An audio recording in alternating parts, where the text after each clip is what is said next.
Tim pengawal peristiwa pembunuhan TP3 kasus tewasnya 6 Laskar FPI bertemu dengan Presiden Joko Widodo yang didampingi Menko Polhukam Mahfud MD. Amin Rais dan Abdullah Hehamahua menyatakan kasus pembunuhan Laskar FPI merupakan pelanggaran HAM berat untuk mereka, mendesak pemerintah segera memproses kasus ini berdasarkan undang-undang tentang pengadilan HAM. Ya, tuntutan TP3 ini berbeda dengan rekomendasi dari Komnas HAM yang menilai tewasnya Laskar FPI menjadi ranah pengadilan pidana. Akankah kasus ini bergulir ke kasus pelanggaran HAM berat pemirsa atau pelanggaran HAM saja?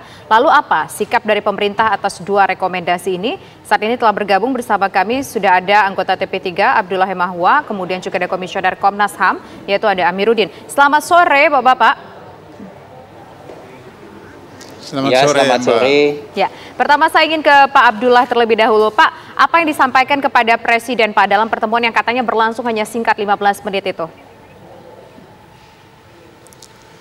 Ya, permintaan kami cuma 2 poin agar supaya kasus pelanggaran atau kasus pembunuhan 6 warga sipil di kilometer 50 tol Jakarta Cikampek itu dilaksanakan secara terbuka, transparan dan adil. Yang kedua, kami minta agar supaya tidak diadili di pengadilan biasa, tapi pengadilan HAM, karena dalam penyelidikan kami, dalam mengeksplorasi persoalan ini dengan semua saksi-saksi, termasuk keluarga dari korban, maka kami temukan bahwa sudah ada unsur-unsur pelanggaran HAM berat. Saya ini kan mantan wartawan, jadi saya menggunakan kaidah-kaidah wartawan mendatangi langsung korban-korban itu, keluarga itu. Kemudian yang kedua, saya ini 8 tahun di KPK, jadi saya mengerti hukum, bagaimana proses dilakukan itu. Misalnya sebelum penyelidikan menurut KUHAP ada full bucket untuk mendapat bahan keterangan untuk kemudian penyelidikan. Penyelidikan itu menurut KUHAP adalah untuk menentukan ada peristiwa pidana atau tidak. Kalau sudah ada maka kemudian penyidikan untuk menentukan tersangka. Nah, di kilometer 50 itu, para petugas ini tidak menggunakan uniform, tidak menggunakan kendaraan yang berlabelkan institusi apa.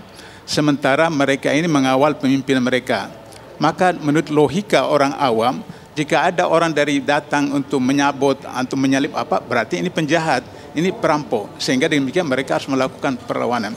Kecuali mereka datang menggunakan uniform, tanda-tanda jelas pemerintah, maka kemudian itu dianggap pelanggaran. Nah, sehingga dengan begitu, maka kemudian kami temukan bahwa ada unsur-unsur pelanggaran HAM berat. Kalau Komnas HAM mengatakan tanggal 7 November itu pelanggaran HAM biasa, saya bisa mengerti. Tapi ini kan kita lihat dari teori atau dasar atau prinsip HAM berat itu ada terstruktur, sistematik dan masif. Kita lihat bahwa persoalan ini dimulai dari Pilkada DKI. Menurut kami mulai dari Pilkada DKI. Kita tahu Pilkada DKI, Ahok itu didukung oleh Presiden, oleh semua menteri, semua kabinet, semua partai besar, semua 9 naga. Menurut teori itu harus menang Ahok, siapapun harus menang Ahok. Tapi ternyata faktanya kalah. Kenapa? Karena HRS dengan 212 turun ke lapangan, ke masjid-masjid, ke musala, ke ormas-ormas, maka kemudian kalah Ahok. Jadi ini persoalan awal sebenarnya.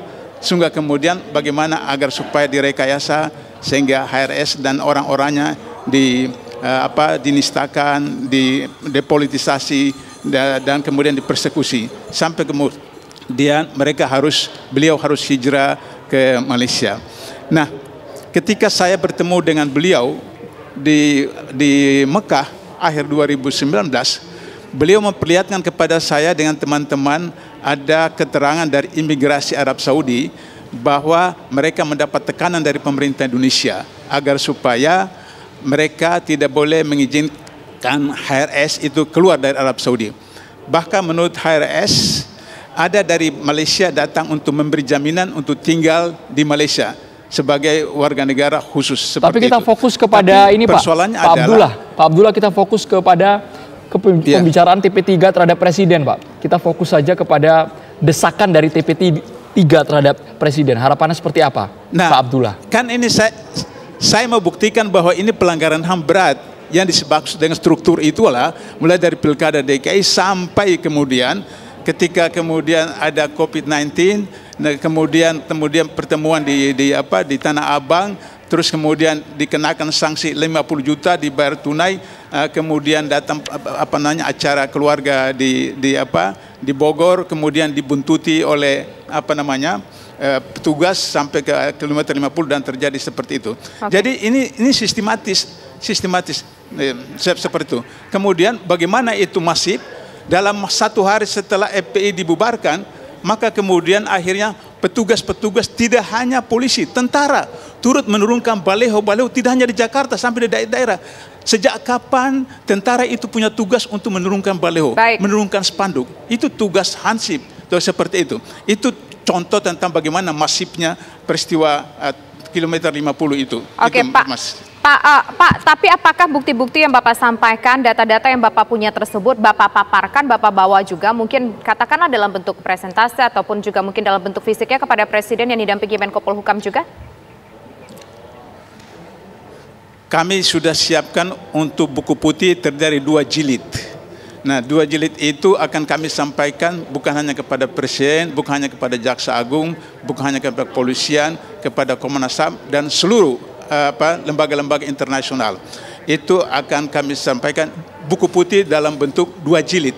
Karena 2 jilid itu sehingga kemudian karena data-data itu banyak sekali sehingga kami susun sehingga nanti satu jilid itu summary dan kemudian yang jilid kedua itu data-data yang ada diperoleh selama lebih 1 tahun atau lebih 2 tahun itu seperti itu. Baik, itu, Pak Mbak. Abdullah. Nanti akan kami sampaikan kepada instansi terkait. Ya. Kita nanti juga akan bertanya kepada Komisioner Komnas HAM karena versi TP3 itu merupakan pelanggaran HAM berat. Sementara rekomendasi dari Komnas HAM itu merupakan pelanggaran HAM. Kita juga sudah berusaha untuk terus menghubungi pihak dari Menko Polhukam, namun sejauh ini kita belum terhubung di saya. Kabar Petang akan segera kembali sesaat lagi.